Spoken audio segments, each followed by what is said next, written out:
Navitas Semiconductor is currently trading at 17.44, down $1.07 or approximately 5.78% in active intraday trading on Monday, April 27, 2026. While the broader market is processing typical start-of-the-week volatility, Navitas is navigating a high-stakes environment where the technical chart and the fundamental reality are beginning to clash. Most retail traders looking at the recent price surge see a momentum play that has nearly doubled in value over the last month. But the real story is much more complex than a simple green line on a screen. The expectation currently priced into this stock is that Navitas has successfully transitioned from being a niche supplier of mobile phone chargers to a dominant force in the AI data center power infrastructure market. Reality, however, suggests that while the technological bridge has been built, the revenue traffic has not yet arrived in the volume needed to justify a multi-billion-dollar valuation. The disconnect here is massive. Investors using the Fidelity mobile app or checking their individual brokerage accounts have seen Navitas climb from the $8 range in late March to nearly $20, driven by a non-exclusive partnership with Nvidia and the unveiling of a high-voltage power delivery board at the most recent GTC conference.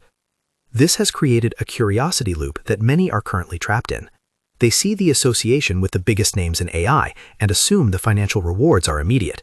But if you look at the Q1 2026 guidance, the company is only expecting revenues between $8 million and $8.5 million. Compare that to a market cap that recently crossed the $3.5 billion mark, and you are looking at a price-to-sales ratio that is entering the atmosphere. This is a classic case of the market pricing in 2030 successes in 2026, leaving almost zero margin for error as we approach the earnings report on May 5th. If you look at the institutional activity over the last few sessions, you can see the tension. Large blocks of shares are moving, but the short interest remains stubbornly high at roughly 26% of the float. This tells us that professional bears are betting on a correction, while retail sentiment on platforms like the Robinhood app remains aggressively bullish. The recent appointment of Gregory Fisher, a former Broadcom executive, to the board of directors acted as a significant catalyst, giving the company much-needed veteran leadership as it attempts this pivot. However, a board appointment does not change the fact that the company is still reporting net losses. The question for anyone engaged in online investing right now is whether they are buying a semiconductor leader or a momentum trap fueled by a short squeeze. Current trading volumes are significantly higher than the 3-month average, which indicates that we are in a period of heavy distribution or accumulation, depending on which side of the trade you sit. For those using the SoFi trading platform or Interactive Brokers platform to manage their positions, the volatility is both a gift and a curse. The stock has been behaving like a high-beta speculative play, often moving 10 to 15% in a single session without a specific news headline to back it up. This suggests that the AI hype narrative is the primary driver, rather than the $8 million revenue reality. When expectation exceeds reality by this wide of a margin, the eventual convergence can be painful for those who bought at the peak. Navitas has branded this transition as Navitas 2.0, focusing on gallium nitride and silicon carbide solutions. For a smart investor, the common ground is easy to find. Everyone agrees that GaN and SiC are the future of power electronics. They are smaller, faster, and more efficient than traditional silicon. But the contrarian take you need to consider is that being better at the physics level doesn't always translate to being profitable at the corporate level. The competition in this space is fierce. Giants like Infineon and ST Microelectronics are not standing still. They have the manufacturing scale and the deep pockets to weather a downturn that a smaller firm like Navitas simply does not. To understand why this matters, we have to look at what Navitas actually does. They design and manufacture power semiconductors that manage the flow of electricity in everything from your laptop charger to the massive server racks that power LLMs. Their GaN-fast technology essentially allows power supplies to be much smaller and cooler. In the past, they were heavily reliant on the mobile market. Think of those fast chargers you get with a high-end smartphone. But that market has become commoditized and margins have been squeezed.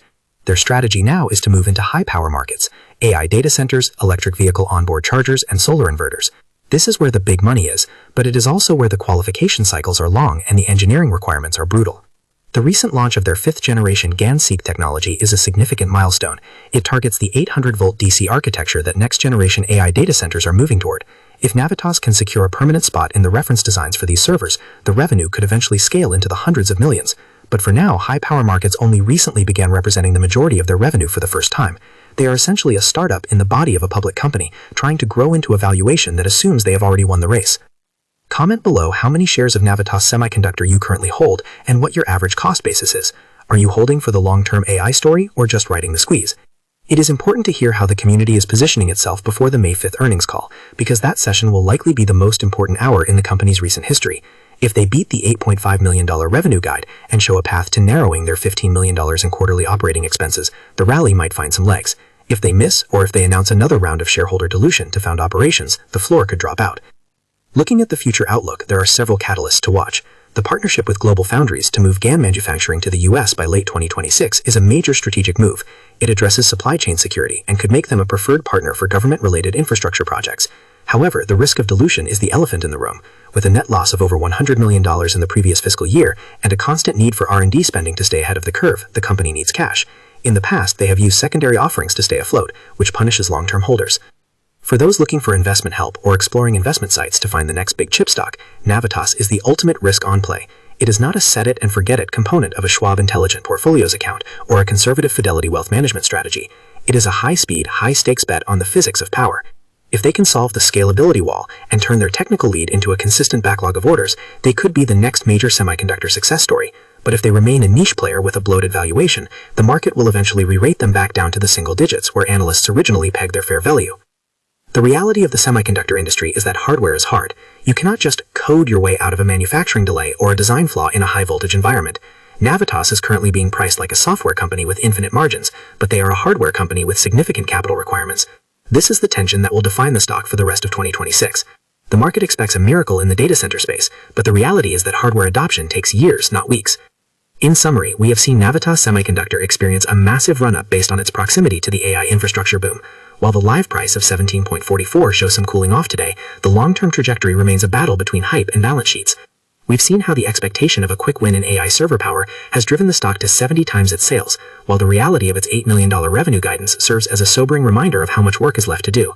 The contrast between the technical promise of GaN technology and the fiscal reality of the company's current burn rate is the most important factor for any investor to weigh. Whether you are using a Fidelity trading platform for long-term growth or the Robinhood app for quick swings, understanding this gap is essential. Navitas has the tools to succeed, but in this market, being right about the technology is only half the battle. You also have to be right about the timing and the price you pay for that future.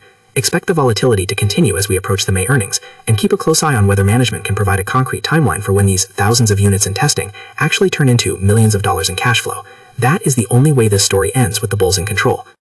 Disclaimer: this video is for educational purposes only, not financial advice. Please do your own research before investing. Market involves risk. Like this video, comment your thoughts, outshare with your friends, bell subscribe for more updates.